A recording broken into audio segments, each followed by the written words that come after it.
আজকে আমরা মেনলি কোচবিহার, জলপাইগুড়ি, আলিপুরদুয়ার, দার্জিলিং, কালিম্পং,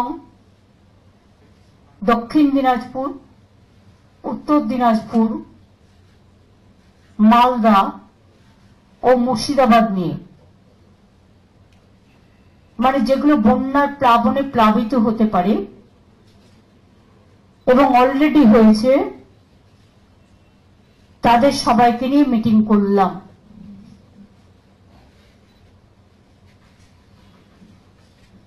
ইতিমধ্যেই গাজলডোবায় একটা ঘটনা ঘটেছে, আপনারা দেখেছেন।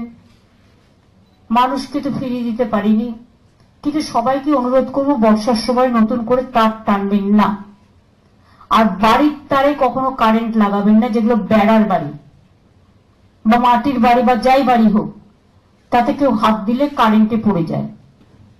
আর যদি কেউ বিদ্যুৎ স্পৃষ্ট হয়, আমি পাওয়ার ডিপার্টমেন্ট থেকে বলেছি একটা অ্যাড করতে, কখনো তাকে ছোবেন না। ছুলে যারা যারা ছোবে তারা সবাই বিদ্যুৎ পৃষ্ঠ হয়ে যাবে।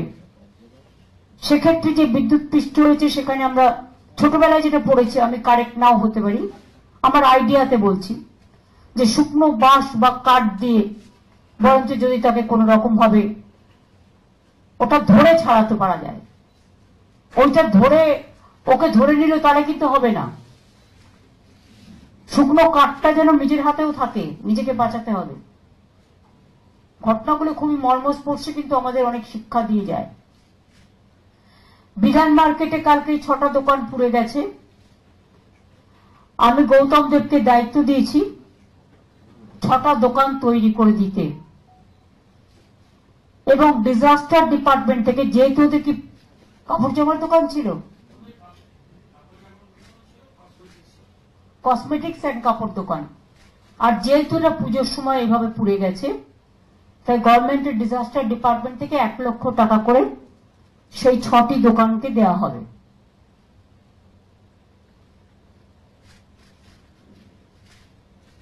না, 6টা দোকান পড়েছে আমি জানি, 23টা দোকান পড়েছে, তাহলে এটা 50,000 টাকা করে দেবো।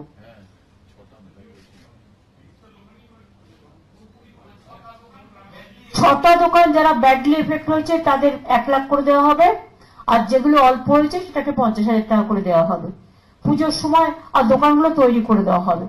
যেহেতু পুজোর সময় দেখুন মানুষের তো রুজি রোজগার একটা থাকে, এটা ম্যাটার করে, সারা বছর ধরে তারা জিনিসপত্র গুছিয়ে আনে বিক্রি করার জন্য, কাজে তাদের এটুকু হেল্প আমরা করলাম। এটা আমাদের করা উচিত ছিল বলেই করলাম।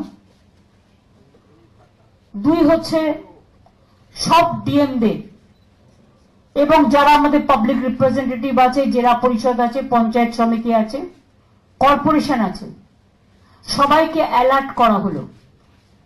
জলটা ছেড়েছে কৌশী নদী, 6 লক্ষ কিউসেক ছেড়েছে কৌশী নদীর জল।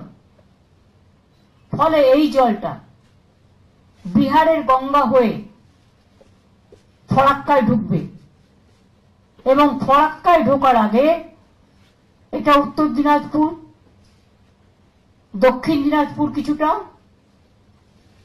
ওদিকে গাজল, ওদিকে ইটাহার, ওদিকে হরিরামপুরের কিছুটা, এদিকে মালদার রতুয়া, হরিশ্চন্দ্রপুর, ভূতনির চক তো অলরেডি আছে, ওদের অন্য প্রবলেম, ডিপিআর তৈরি হয়ে গেছে, ওদের বীজটা করবার জন্য, বর্ষার জন্য কাজটা করা যায়নি। এবং তাছাড়াও ফরাক্কা, সুতি, ভগবান গোলার, লালগোলারও কিছুটা পার্ট, এবং আরো যদি এলাকা থাকে, যেমন কুচবিহারে আমাদের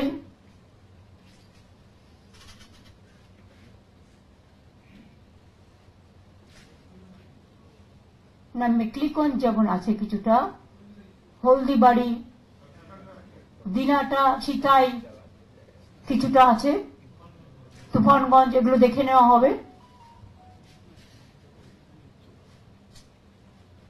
মালদাও সবার সাথে কথা বলা হয়েছে। Welcome to K Mall, a premium project by Kaleen Group. Book now.